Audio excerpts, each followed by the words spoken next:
بسم اللہ الرحمن الرحیم۔ السلام علیکم پیارے دوستو، کیسے ہو آپ؟ پیارے دوستو، آج میں آپ کو ہلاکو خان کی موت کا عبرتناک واقعہ بتاؤں گا۔ دنیا کا ظالم وحشی ترین انسان ہلاکو خان اپنے گھوڑے پہ شان سے بیٹھا ہوا تھا۔ چاروں طرف تاتاری افواج کی صفیں کھڑی تھی۔ سب سے آگے ہلاکو خان کا گھوڑا تھا۔ ہلاکو خان کے سامنے قیدی مسلمانوں کی 3 صفیں کھڑی کی گئی تھی، جن کو آج ہلاکو خان نے اپنے حکم پر قتل ہوتے دیکھنا تھا۔ پھر وہ ظالم بولا، ان کے سر قلم کر دو، اور جلاد نے لوگوں کے سر کاٹنے شروع کر دیے۔ پہلی صف میں ایک کی گردن گئی، دوسری کی گردن گئی، تیسری چوتھے کی۔ پہلے صف میں ایک بے قصور بوڑھا غریب قیدی، جو کہ اپنے گھر کا واحد کفیل بھی کھڑا تھا، وہ موت کے ڈر کی وجہ سے دوسری صف میں چلا گیا۔ پہلی صف کا مکمل صفایا ہو گیا۔ ہلاکو خان کی نظروں نے اس بوڑھے کو دیکھ لیا تھا کہ وہ موت کے خوف سے اپنی پہلی صف چھوڑ کر دوسری صف میں چلا گیا تھا۔ ہلاکو خان گھوڑے پہ بیٹھا ہوا تھا، ہاتھ میں طاقتور گرز لیے اچھال کر اسے کھیل رہا تھا، اور مسلمان ان کے قتل کا منظر دیکھ کر اس کھیل سے خود کو خوش کر رہا تھا۔ جلادوں نے دوسری صف پہ تلوار کے وار شروع کیے، گردنیں آن کی آن میں گرنے لگی۔ جلاد تلوار چلاتے رہے اور خون کے فوارے اچھل اچھل کر زمین پر گر رہے تھے۔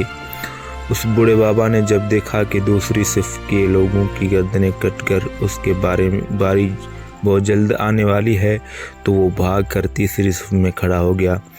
ہلاکو خان کی نظریں بوڑھے پہ جمی ہوئی تھی کہ اب تو تیسری صف آخری ہے، اس کے بعد یہ کہاں چھپنے کی کوشش کرے گا۔ اس بیوقوف بڈھے کو میری تلوار سے کون بچا سکتا ہے؟ میں نے لاکھوں انسان مار دیے، تو یہ کب تک بچے گا؟ تیسری صف پہ جلادوں کی تلوار بجلی بن کر گر رہی تھی۔ ہلاکو خان کی نظریں مسلسل اس بوڑھے پہ تھی کہ وہ بے چین ہو کر موت کی وجہ سے بے قرار ہے۔ تیسری صف کے انسانوں کی گردنیں گر رہی تھی۔ جلاد بجلی کی سی تیزی سے اس بوڑھے بابا کو پہنچا تو ہلاکو خان کی آواز گونجی، رک جاؤ، اس کو ابھی کچھ نہ کہو۔ بابا بتا، پہلی صف سے تو دوسری صف میں بھاگ آیا، جب وہ ختم ہوئی تو تیسری صف میں بھاگ آیا۔ بابا اب بتا، پیچھے تو کوئی اور صف بھی نہیں، اب تو بھاگ کے کہاں جائے گا؟ اب تجھے مجھ سے کون بچائے گا؟ اس بوڑھے نے آسمان کی طرف دیکھا اور کہا، میں نے پہلی صف کو اس لیے چھوڑا کہ شاید میں دوسری صف میں بچ جاؤں، لیکن موت وہاں بھی پہنچی۔ پھر میں دوسری صف کو چھوڑ دیا کہ شاید تیسری میں بچ جاؤں۔ ہلاکو نے گرز کو ہاتھ میں اچھالتے ہوئے کہا، بابا کیسے خام خیالی یہ ہے کہ کیسے بھیکی باتیں کر رہے ہو؟ بھلا تمہیں میری تلوار سے بھی کوئی بچا سکتا ہے؟ مسلمان نے زمین و آسمان کی ہر چیز کے مالک اس وحدہ لا شریک رب پر بے انتہا یقین کے ساتھ کہا، وہ اوپر والی ذات اگر چاہے تو کچھ بھی ہو سکتا ہے، اگر وہ چاہے تو مجھے تجھ سے بچا سکتا ہے۔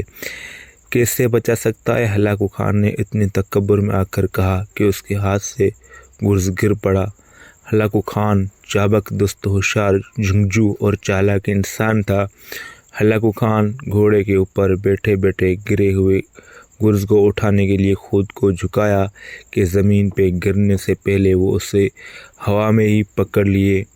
اسی کوشش میں ہلاکو خان کا ایک پاؤں رکاب سے نکلا اور وہ اپنے گھوڑے سے نیچے آ پڑا، جبکہ دوسرا پاؤں رکاب میں ہی پھنس کر رہ گیا۔